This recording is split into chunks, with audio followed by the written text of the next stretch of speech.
Cherry Ward, otherwise known as the Older Persons Short Stay Unit, is a unit which has been specially conformed to cater for patients of a certain age group. We're an amalgamation of being able to provide an acute medical unit for older persons, as well as look after the frail and try and bridge the gap between the two.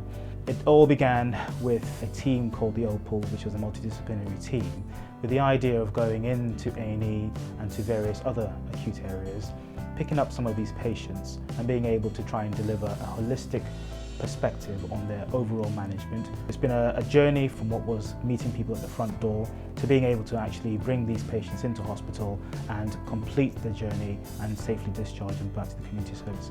We know that our length of stay has dropped quite significantly.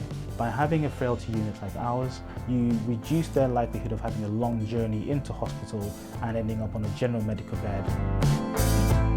Starting with the clinician, going through to nursing care, physiotherapy, nutrition and dietetics, pharmacy, and all other aspects of care that you might envisage an elderly patient may need.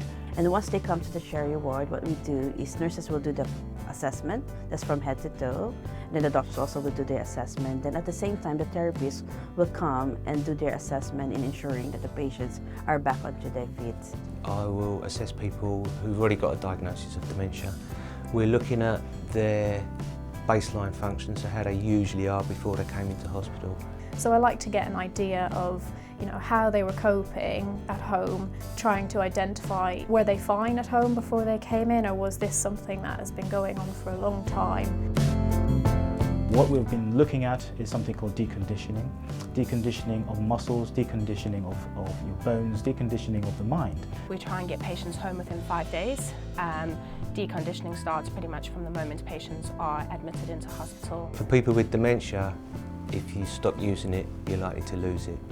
So it's really important that we support them in all those skills that they are able to do. So we're all very pro, look, you're in hospital, but you wouldn't sit in your chair all day at home. So once we get you okay, the idea is to get you moving. Because I've got a weak arm, I have to do exercises with that, and my legs up and down and stamp, and always all sorts of exercises. The nurses and the staff, they kind of keep encouraging them to engage, to speak with them, to sit out and eat. I have great difficulty in moving, but when you've got a couple of nurses they give you the confidence you want. And because we've got specific nurses who know what the goals are, or we know we've got specific physiotherapists, or all the doctors, or all the dietitians are aware of this, the message is consistent. Different disciplines all come together in the morning around 8 o'clock to discuss the patients on the ward and the plan for each patient that day.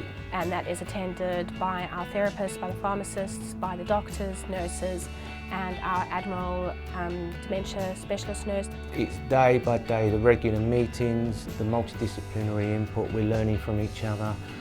We're learning what each other, people's strengths, what other discipline strengths are. They have a lot of different patients to deal with, but they seem to give everyone really personal attention, and they know their names, and they really make an effort to be kind. A lot of families are sitting there going, why can't mum walk to the bathroom? And you're like, well, mum has X, Y, Z. And it's not just saying X, Y, Z, it's explaining it. And we're able to do that. Dr. Clarence as well, he's just been amazing at explaining in simplistic terms to us the whole process.